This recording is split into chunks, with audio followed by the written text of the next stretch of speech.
임신 16주 이전까지는 엽산, 비타민 D, 오메가3를 추천하고요. 16주 이후부터는 철분, 비타민 D, 오메가3를 추천합니다. 엽산 같은 경우에는 보통 우리가 400 마이크로그램을 추천하고 있는데 이것은 기형아를 예방하는데 효과가 입증된 약품이라고 생각하시면 되겠습니다. 특히 신경관 결손증에 꼭 필요한 약품이고요. 이전에 기형아를 임신한 기왕력이 있다든지 가족력이 있는 경우에는 400 마이크로그램이 아니고 이거의 10배인 4mg 내지 5mg 정도를 드시는 걸 추천하고 있습니다. 그리고 철분제제 같은 경우에는 16주 이후부터 드시는 게 바람직한데 16주 이전에 드셔도 상관은 없습니다. 하지만 16주 이전에 드실 경우에 입덧이 더욱 악화되는 그런 부작용이 있을 수 있기 때문에 16주 이후부터 드시는 것을 추천드립니다. 그리고 비타민 D는 임신성 고혈압이나 임신성 당뇨를 예방하는 효과를 우리가 기대할 수 있고요. 그리고 오메가3 같은 경우에는 오메가3 안에 EPA나 DHA 같은 지방산이 많이 포함이 되어 있습니다. 또한 산모들이 영양제를 많이 갖고 오셔가지고 이걸 먹어도 되냐고 여쭤보시는 경우가 있는데 산모용으로 적혀 있는 영양소는 드셔도 됩니다. 하지만 산모용이라고 적혀 있지 않은 것은 일단 드시지 말 것을 권유드리고 있습니다.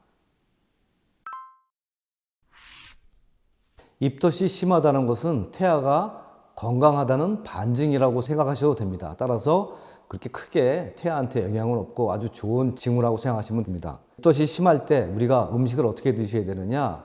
음식은 아주 조금씩 자주 드시는 게 좋고 그 다음에 아주 많이 씹고 어떠한 음식이든지 섭취한 이후에는 1시간 이내에 눕지 않는 것이 좋습니다. 또한 음식을 따뜻하게 해서 드시는 경우에는 냄새 때문에 드시는 경우가 많기 때문에 되도록이면 식혀서 차게 드시는 것이 훨씬 좋다고 생각이 됩니다. 그러나 음식보다 사실은 수분 섭취가 훨씬 중요합니다. 그래서 물을 많이 드시는 게 중요한데 물을 드실 때도 냄새가 나서 못 드시는 분들이 있습니다. 이런 경우에는 얼음을 드시는 것이 상당히 많은 도움이 될 수 있다고 생각이 됩니다.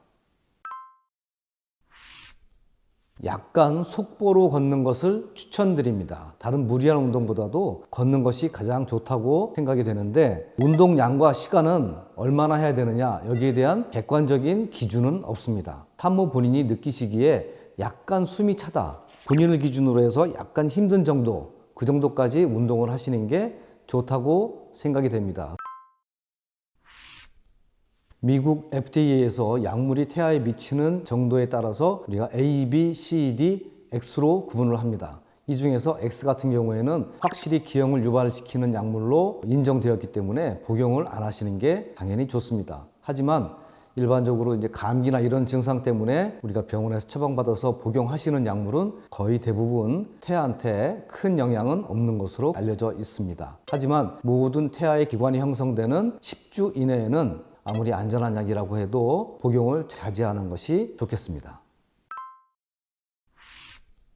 외식, 배달음식, 패스트푸드, 인스턴트 식품은 피하는 것이 좋습니다. 칼로리는 높지만 영양적인 측면에서는 바람직하지 못하다고 생각이 드는데요. 체중이 많이 늘고 또는 부종도 점점 심해지는 현상을 느끼실 수 있겠습니다. 이러한 음식으로 인해서 우리가 주의해야 되는 그런 이유 중에 하나는 임신성 고혈압이나 임신성 당뇨의 발현도 높일 수 있다는 것입니다. 태교는 보통 20주 이후에 시작하는 것이 좋다고 알려져 있습니다. 그 이유는 태아의 오감이 20주 이후에는 거의 형성이 완성된다고 알려져 있기 때문입니다. 제일 중요한 것은 좋은 말을 하고 상대방한테 좋은 말을 듣는 것이 제일 좋다고 생각이 됩니다. 또한 일상생활 습관도 규칙적으로 하는 것이 좋습니다.